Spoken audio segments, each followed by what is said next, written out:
Parang wala na naging confident, no? Sa presensya ng mga kontrabida natin. So class, prepare yourselves because you have strutted, you have slapped, but now it's time to speak in this academy. A line is not just a script, it's a legacy, a weapon, and a graduation requirement. Welcome to the next and final subject in our villain curriculum, Aktingan 101, Linyahan Kontrabida! So syempre, may makakasama pa rin tayong professors for this game. To get things started, let's meet the people who will make sure that you have what it takes to join the ranks. Maya-maya malalaman natin kung sino ang makakasama natin on stage. But the game goes, magbibigay lang kami ng linya sa inyo at kailangan nyo lang siyang ipukol ala kontrabida at i-judge tayo ng ating casts from Kontrabida Academy. Parang nakakakaba naman itong game na ito. But anyway, habang hinihintay pa natin kung sino ang magiging judges natin for tonight, is everybody having fun? Ready na ba lahat maging kontrabida? Parang lahat ay kailangan maging kontrabida at one point sa mga buhay nila. Okay. At dahil ready tayo maging kontrabida, magkakaroon tayo ng lessons from our actors. Ang makakasama naman natin for this game, tawagin naman natin, Miss Pinky Amador!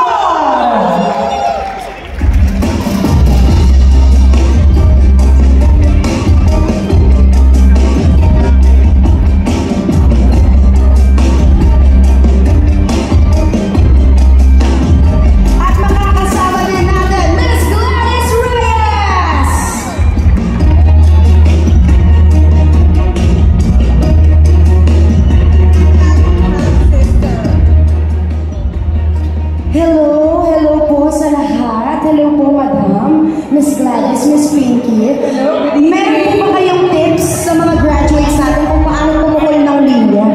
Ang number one tip ko for playing a kontrabida, dapat lang, you're not just playing bad. Hindi ka lang nagiging masama, may pinaglalaban ka.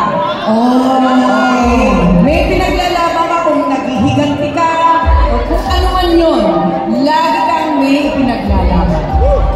Yun ang tip ni Miss Pinky. How about you, Miss Gladys? Pagdating sa pagiging kontrabida, hindi nawawala ang confrontation. So, ibig lang sabihin, may tatlong bagay na napaka-importante. Yes, Una, teacher na. Una, may maliw na pagbigkas ng mga salita. So, in short, enunciate. Importante talaga yan, hindi ang pagbulo ng kontrabida. Pangalawa, may tamang diin. Dapat alam kung saan ilalagay ang pagdiin ng mga salita.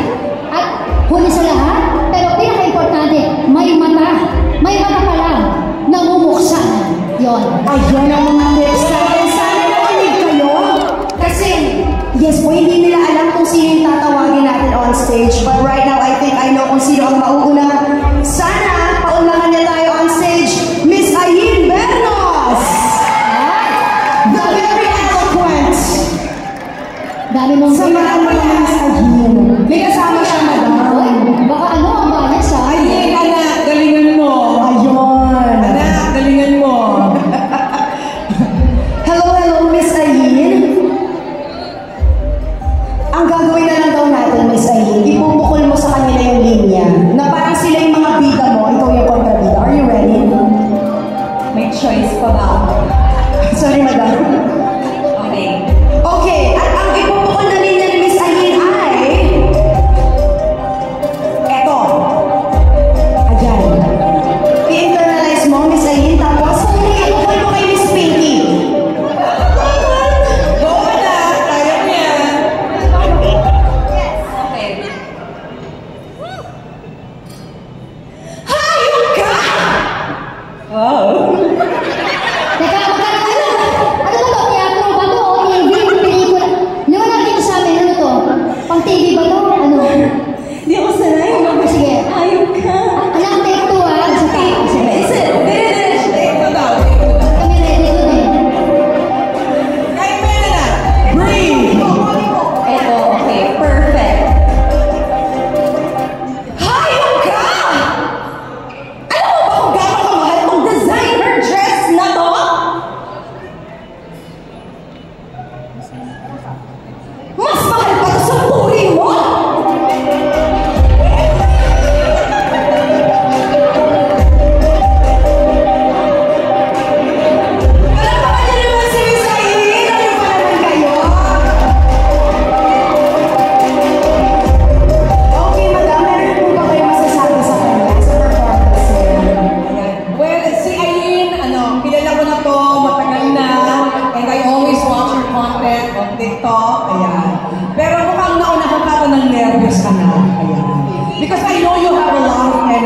But you have to make the energy smaller and more focused.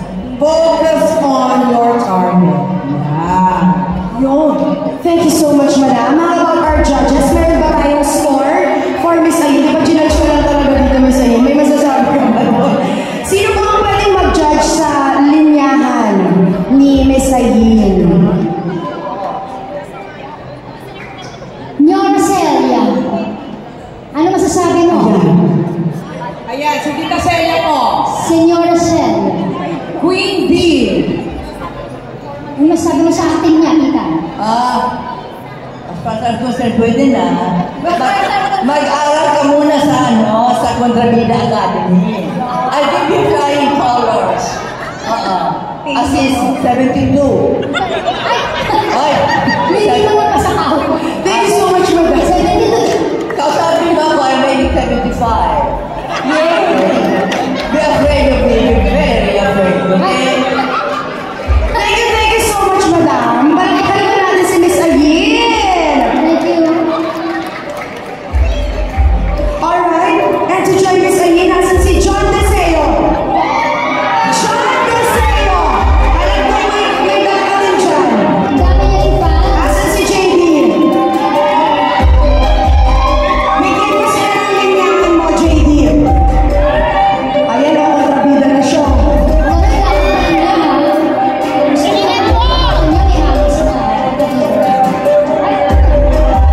Alright. John Deseo, no JD. Ang ka-eksena mo ngayon ay si Miss Gladys. At ang linya mo ay...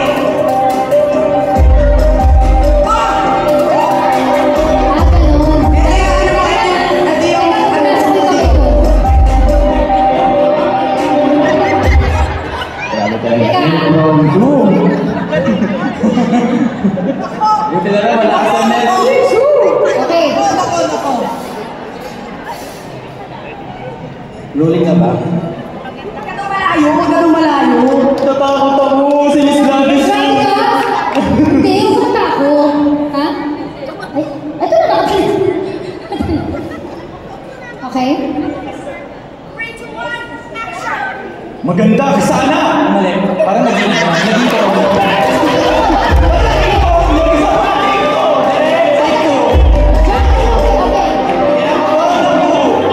Naku, mukhang may masasampal dito. Paano sabihin? Ba't parang na-modulate yung boss? Okay. Yung maganda, naging maganda. Oo nga. Okay, ready ka na? Kapatid, ready ka na? Ready ka na ba? Ready na. Internalize mo na. Kasi mo yan, iksiksinan niya, kaya-kaya mo yan. O, kaya mo daw yan na. Okay. 3, 2, 1, action. Maganda ka sana! Marap ka pa.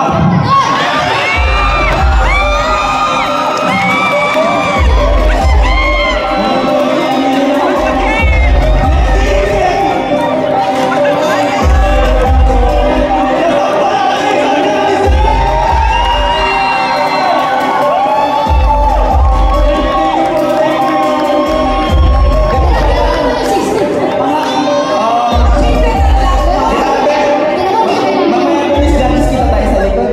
Hindi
pinakamalaking pagkakamali ko sa buhay.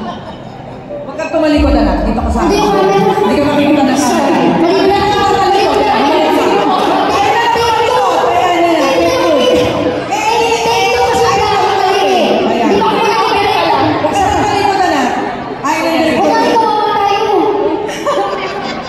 Excuse me? At kayo, ang pinakamalaking pagkakamali ko sa buhay. Saan ba kayo napulot?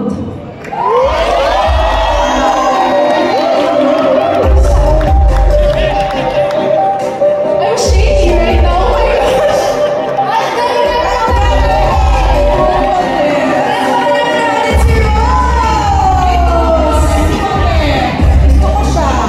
Grabe. Grabe yung sa akin na doon. Magandang comments niya naman kay Rose. Ayan, very truthful. Diba, lagi natin hinahanap sa pag-aartista, pag nanonood tayo, is truthfulness. Kahit ka pa kontrabida, kailangan totoo. And yan, nakita ko naman sa iyo. Tama, oo. Makatotohanan at nadadama, di ba? At syempre, importante yun dahil tumatawid yun sa screen man yan o sa personal, di ba? Nanonood ka man ng TV o nanonood ka ng pelikula, importante tumatawid sa mga manonood yung emosyon na ipinapakita. Tsaka pansin nyo, hindi malaki yung ginawa niya. Very intense, Yes. very focused, but very effective. Yun. Oh.